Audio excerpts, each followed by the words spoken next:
Hi friends, welcome back to my channel. Morning tiffin కోసమైనా evening snacks కోసమైనా సింపుల్గా బోండాలు ప్రిపేర్ చేసుకుందాం. అది ఎలా చేయాలో చూద్దారండి. ఇది అందరూ చేయడం చాలా కష్టం అనుకుంటారు. నేను చేసే ప్రాసెస్లో ట్రై చేస్తే చాలా అంటే చాలా సింపుల్గా రెస్టారెంట్ స్టైల్లో వస్తాయండి. దీనికోసం గంటల పిండి కూడా నానబెట్టని అవసరం లేదు. ఎలా చేయాలో చూద్దారండి. ముందుగా ఒక బౌల్ తీసుకొని ఏదైనా ఒక కొలపాత్ర, అది గ్లాస్ కావచ్చు, గిన్నె కావచ్చు, అది మీ ఇష్టం. ఇక్కడ నేనైతే ఒక చిన్న గ్లాస్ తీసుకొని దాని నిండా పెరుగు తీసుకుని ఒక బౌల్లో వేసుకున్నాను. మీరు పెరుగు ప్లేస్లో మజ్జిగ కూడా తీసుకోవచ్చు. మజ్జిగ అయితే వాటర్ యాడ్ చేయవసరం లేదు, పెరుగు అయితే వాటర్ యాడ్ చేయాలి.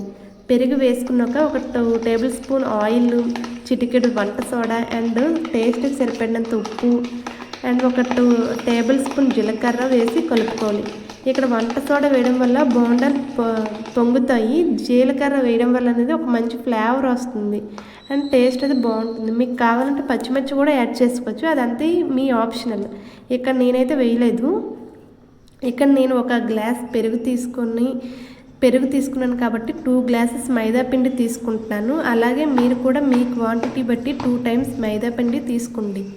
ఇక్కడ ఈ మిశ్రమాన్ని మొత్తాన్ని బాగా మిక్స్ చేసుకోవాలి. పైన వీడియోలో చూపించినట్లు ఇలా ముద్దంతా గట్టిగా అయ్యాక కొంచెం వాటర్ యాడ్ చేసుకుంటూ కలుపుకోవాలి.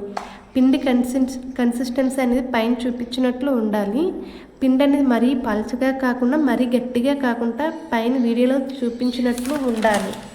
ఈ పిండిని పక్కన పెట్టి స్టవ్ పై ప్యాన్ పెట్టి అందులో తగినంత ఆయిల్ వేసి బాగా మరిగించుకోవాలి. ఆయిల్ హీట్ అయిందా లేదని ఎలా తెలుసుకోవాలంటే కొంచెం పిండి ముద్ద తీసి ఆయిల్లో వేయాలి. అది పొంగి పైకి తేలితే ఆయిల్ హీట్ అయిందని అర్థం. వన్స్ ఆయిల్ హీట్ అయ్యాక మనకి కావాల్సిన సైజులో బోండాలు ఆయిల్లో వేసుకోవాలి. ఎలా వేయాలో చూడండి, నేను ఎలా చేతితో వేసానో అలా వేసుకోండి. వీటిలో కావాల్సిన సైజులో బోండాలు వేసుకోవాలి. వీటితో మనం రోడ్ సైడ్ చిన్న పునుగులు తింటాం కదండి, అలా కూడా చేసుకోవచ్చు. ఆయిల్లో బోండాలు వేసుకున్నాక పైన కలుపుకుంటూ అండ్ ఈ ప్రాసెస్ అంతా లో టు మీడియం ఫ్లేమ్లోనే పెట్టుకుని చేయాలి. లేదంటే హై ఫ్లేమ్లో పెట్టామనుకోండి పైన అంతా ఉడికిపోతుంది, లోన ఉడకదు. తినేటప్పుడు అంత బాగా మంచిగా ఉండదు. అందుకని హై టు లో ఫ్లేమ్లో మాత్రమే ఉండాలి.